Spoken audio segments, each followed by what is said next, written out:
한자 이야기, 낱말 이야기 967번째 시간입니다. 이번 시간은 기저란 말을 한번 살펴보겠습니다. 기저 효과, 말 가끔 듣습니다. 그렇죠? 또 기저 질환이란 말도 가끔 듣습니다. 요즘 이제 코로나 관련해서 기저 질환이 있는 분은 좀 위험하다, 이런 얘기도 많이 하고, 또 어떤 경제 지표와 관련해서 기저 효과 때문에 어떤 성장률이 높게 보인다, 낮게 보인다, 또는 물가 상승률이 높아 보인다, 낮아 보인다, 이런 얘기들을 합니다. 그래서 그러한 기저 효과, 기저 질환, 그리고 기저란 낱말이 어떻게 되어 있느냐 하는 말을 한번 살펴보겠습니다.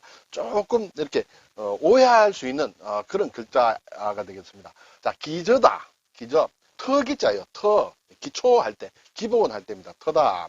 그래서 흑토자가 들어갔습니다. 터라는 것은 일반적으로 우리가 땅을 얘기한다. 터를 고른다. 집 터다 할 때 땅이 들어갔다. 그 기자는 발음도 왔고, 이것이 사실은 이렇게 곡식을 까불 때 쓰는 어떤 키를 그린 모양이다, 이렇게 얘기를 하기도 합니다. 그래서 좀 비교적 사각형으로 됐다, 네모난 작은 것이다, 이렇게 얘기를 합니다. 그래서 네모나게 되어 있는 땅을 얘기한다, 그것이 터다, 이렇게 되겠습니다. 자, 저는 이제 밑이다는 뜻이에요. 밑. 우리가 삼각형이다 뭐 할 때 이렇게 밑변, 저변이라고 합니다. 밑을 얘기합니다. 밑저다. 네, 밑저인데 이제 지범자가 있고, 그리고 근본저다. 네, 근본저. 근본이라는 것은 어떤 게 뿌리로 얘기할 수 있습니다. 이것은 각시 시자에 한일자가 들어있다. 해석을 하기 위해서는 이 각시 시가 무엇이냐에 따라서 조금 설명이 바뀔 수 있습니다. 일반적으로는 이 각시 시는 어떤 숟가락을 얘기한다, 또는 칼을 얘기한다, 이렇게 얘기를 하고 있습니다. 예를 들어서 칼이다고 하면 칼을 가지고 뭔가 나무라든지 이런 재질을 깎아서 밑을 이렇게 반반하게 만든다, 그렇게 이제 얘기를 하기도 하고, 또는 이것이 어떤 뿌리다, 나무의 뿌리다 하면 뿌리의 밑이다, 이렇게 볼 수도 있겠죠. 어느 게 맞는지는 모르겠습니다만 여러 가지 설명을 할 수 있는데, 어쨌든 근본이다, 근본이다. 그래서 밑을 얘기한다. 지범자가 들어가는 것을 보면 어떤 건물의 밑이다, 이렇게 볼 수 있을지 모르겠습니다. 기저다, 기저, 어떤 밑에 되는 터다 하면 아주 기반을 얘기한다, 이렇게 되겠죠. 그래서 국어사전을 보니 어떤 것에 바닥이 되는 부분을 기저라고 한다, 이렇게 되겠습니다.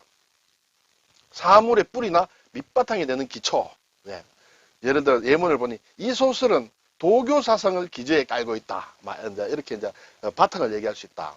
그리고 또 다른 설명으로 이제 수학적인 면에서 이제 기저란 말이 나오는데 좀 어렵고 이래서 이것은 생략하겠습니다. 수학을 잘 아시는 분 한번 설명을 보시고, 일단 이런 어떤 바탕을 얘기를 한다, 이것만으로도 기저 효과 또는 기저 질환이라는 것을 알 수 있기 때문에 넘어가도록 하겠습니다.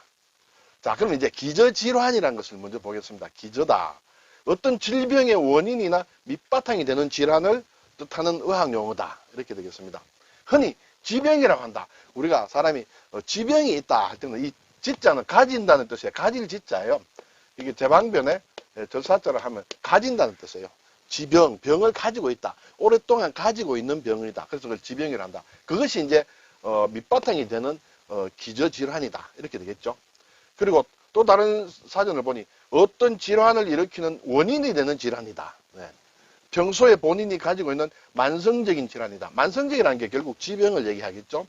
그래서 고혈압이다, 당뇨다, 천식이다, 신부전, 결핵 같은 것을 기저질환이라고 얘기한다.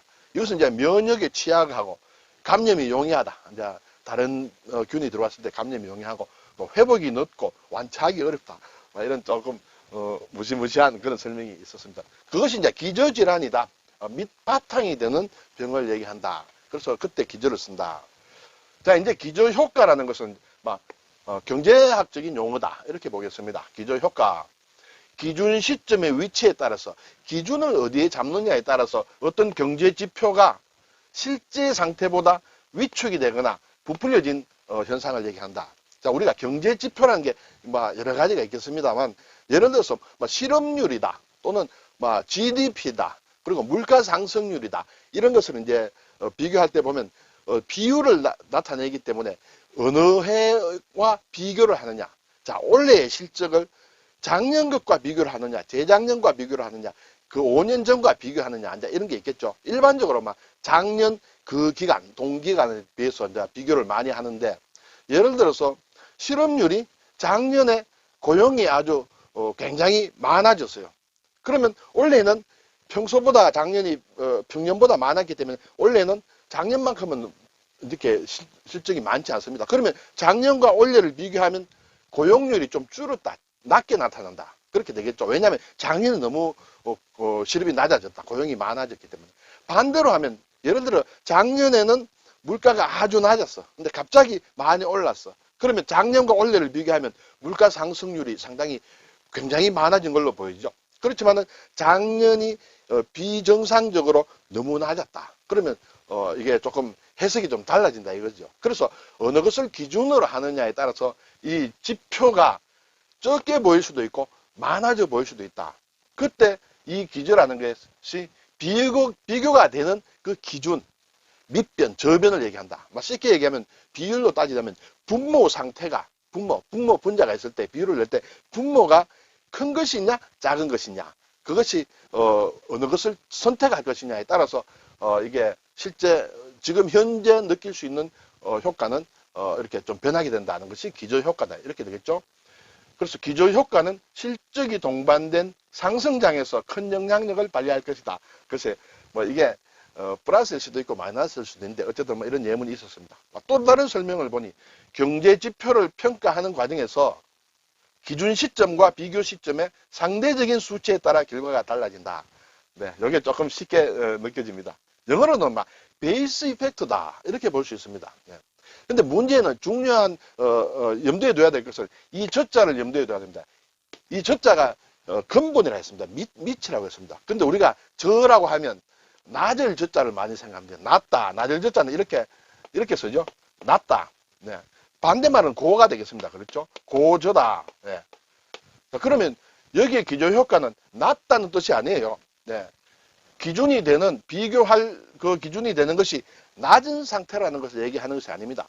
그 기준 연도가 어떤 구하고자 하는 경제 지표를 구하는데 평년보다 높을 수도 있고 낮을 수도 있습니다. 단지 미치다는 얘기인데 낮을 저자를 하면 무조건 낮은 것으로 생각하면 안 된다. 그래서 기저효과는 뭐 낮은 것과 비교하기 때문에 무조건 크게 보인다. 그것이 아니다는 것이죠. 네.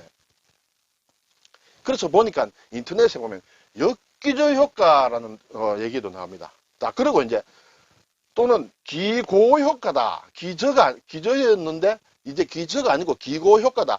이런 말이 성립이 될 수 있느냐. 막 이렇게 또 논란이 좀 되고 있습니다. 근데 일반적으로 역기저 효과는 어쨌든 조금 통용이 되는데 기고효과라는 것은 이것은 좀 말이 안 된다. 왜냐하면 고의 반대는 이 저변의 밑이라는 저가 아니고 나들 저자와 이게 반대가 되는 것이죠. 그래서 제가 이 나들 저자의 기저가 아니라고 했습니다. 네. 그래서 낮을 저자가 아니므로 높을 고자가 오는 낱말은 사실은 성립이 안 된다 이렇게 되겠어요. 그래서 제가 생각하는 기교 효과라는 것은 이것은 좀 안 된다.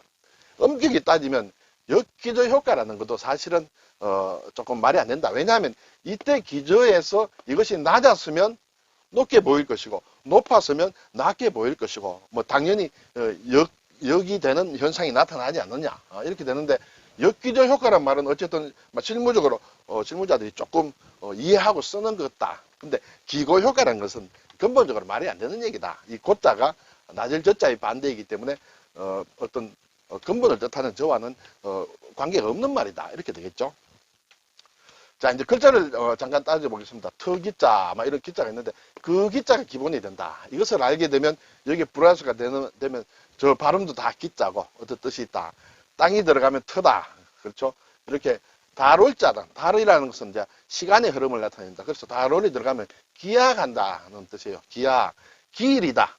약속한 날짜가 됐다. 기일이 됐다는 것은 기약한 약속한 날이라는 뜻이에요. 이렇게 모방자가 들어가고 또 위에 이렇게 들어가게 되면 이제 깃발을 얘기합니다. 국기, 그렇죠? 나무목이 들어가면 바둑기입니다. 네. 기사, 예. 바둑이나 장기를 전문으로 뜨는 사람을 기사라고 합니다. 그리고 하품음이 들어가면 속일 기자다. 사기를 한다 할 때 그런 얘기가 되겠죠. 자, 저자, 근본 저자가 만드는 것은 사람 인변이 들어가면 낮다는 뜻이에요. 낮을 고저 할 때. 절이다. 이율 금리가 낮다 할 때. 그리고 손수자, 제방변이 들어가면 거스른다는 뜻이에요. 항거한다, 저항한다. 오늘 나온 게 이제 지범자가 들어가면 밑저다, 저변이다. 그렇죠? 그리고 여기에 우부방이 들어가면 집을 얘기합니다. 집저, 사저. 요즘 뭐 얘기가 많이 나오죠. 뭐 대통령의 사저라든지 뭐 이런 게 있습니다. 사저 또는 관저라든지 막 이런 할 때 쓰는 집이다. 또 저택이다 할 때 쓰는 그런 글자가 되겠습니다. 오늘 기저질환, 기저효과, 기준이 되는, 예, 근본이 되는, 저변이 되는 막 그런 것을 얘기한다. 낮을 저자가 아니다. 근본 저자다라는 것만 기억을 하면 되겠습니다. 감사합니다.